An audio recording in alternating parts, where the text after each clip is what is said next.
and welcome CYC TV viewers. Welcome to Living Social. My name is Father Antonius.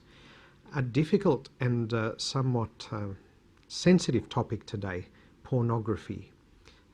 People watching things on television, or nowadays mostly on the internet, I think, watching sexual acts of other people. Is this a good thing or a bad thing?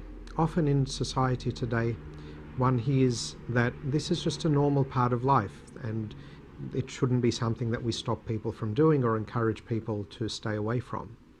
But Christianity traditionally has taken a different approach to that. And today, in just a few minutes, we'll try and make a little bit of sense and understand a little bit of what the Christian view is and why we hold this. To do that, we need to go right back to the beginning and ask, what was the mission of Christ on the earth? What did he come to do? And the answer that we as Orthodox Christians would give was that Christ came to heal the world. That humanity was made in the image and the likeness of God, and everything that God made was good.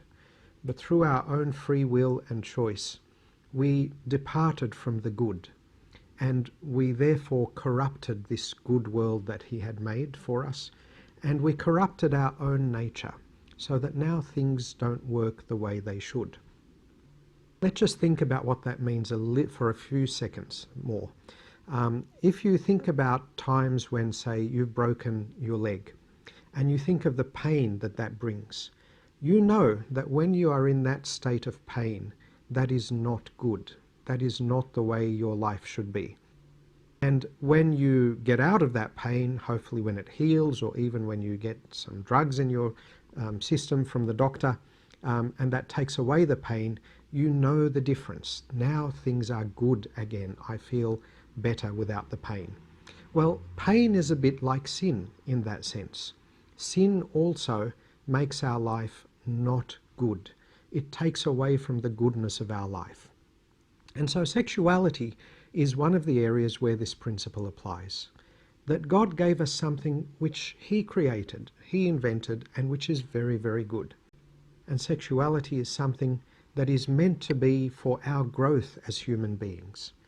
It brings us closer to another human being, your husband or your wife, and it allows you to be in a unity with that husband and wife that is not just in your mind, and not just with your spirit, and not even just with your feelings, but even with your body as well. It's a complete surrender of yourself to your partner. And that is a beautiful and a holy thing. That's why marriage is considered a sacrament in the church. It's not just something on the side. It's one of those things that is central to our lives as Christians and our knowledge of God through one another. Now, let's take that beautiful and good thing and see how we can spoil it, see how we can corrupt it. Well, one of the ways you can do that is to separate that importance of the relationship, of the unity of two human beings who have given their lives to each other. Separate the sexuality from that and just have it by itself alone. What that does is it lessens the value of sexuality, and it lessens the value of your partner. And in pornography, that's exactly what is happening. We are using a human being as an object, rather than sexuality being for an opportunity for me to give to another. Now that other person gives to me. So it goes from being an act of generosity and love, which is what it should be within marriage, into an act of selfishness. And that is exactly the definition of going from being good to being not good. Going from being comfortable and into being in pain. Things are no longer working the way that they should. Not only that, people who watch pornography over and over and over eventually become addicted to it. It becomes a habit that is a very difficult one to break. Confession fathers know this very, very well. And it can sometimes bring a lot of shame and a lot of guilt, but it has deeper and worse consequences than that, than just the shame and the guilt. Because what it's doing is it's training your mind to think of other people in a particular sort of way. Now, you may think very confidently, look, I know the difference between pornography on a screen and a real human being in real life. Of course I know the difference. And of course I'm not going to treat real people or think even of real people the way that I think of the people that I see on the screen. Number one here, we're introducing a division into our lives. We're becoming a kind of a split personality, two-faced. And you know that Christ in particular spoke against hypocrisy, spoke against this having of two faces. So that's, if you wish to be a whole person, if you wish to be a person with integrity, a person who has nothing to be ashamed of and nothing to fear, then that's not really a good path to take. But what is worse than that is the thing that you repeat over and over and over. You are actually training your mind, you are training your brain to do that thing. Think of any skill that you desired to learn.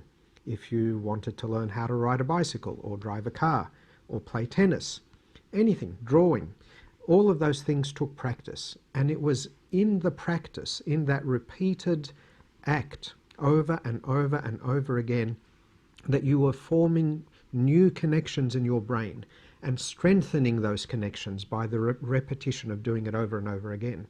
And so that it became a habit. So now you probably drive your car without even thinking about it.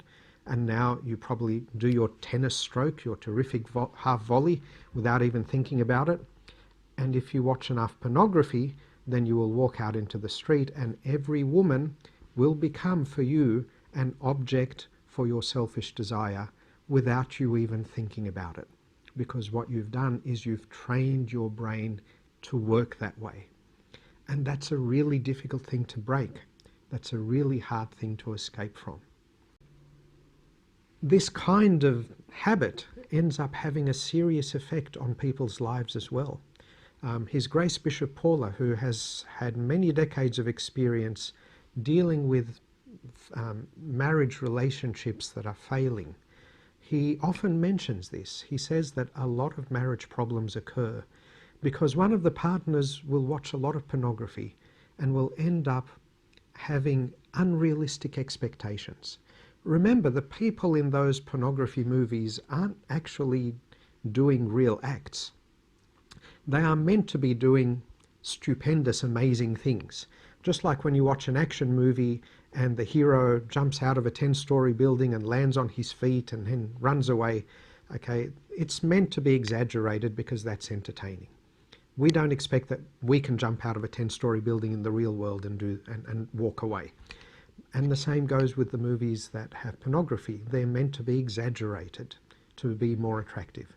The problem is that people in their youth watch these things and then they get this impression that this is what life should be like. This is what my sexual relationship with my wife should be like. And then of course they realize that in real life it's not like that. And therefore stress and tension enters into the relationship. Once again, something that was good and pure and beautiful is corrupted, is damaged, and is lessened, is made something far less than God intended it to be. And then, unfortunately, we suffer all the consequences that come from that of broken families, broken homes, and bad relationships within marriage and so on. Not only that, but also the person, the two individuals themselves, have a sense of disappointment in life. They don't enjoy life as it was meant to be enjoyed because of these unrealistic expectations. This is not how God created us to live our lives. So as Christians, what we ought to be doing in our own individual lives and in our relationships with others is we ought to be seeking through the presence and the power of Christ in us to heal the brokenness of this fallen world. And sexuality is one of those areas where the world is very fallen because there are a lot of broken things in sexuality in 21st century Western society. And as Christians, our role is, although we live in this world, we are meant to be the light in the world and the salt that brings taste to the world.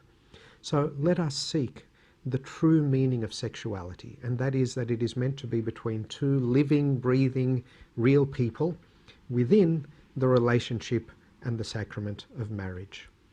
God bless, and see you next time.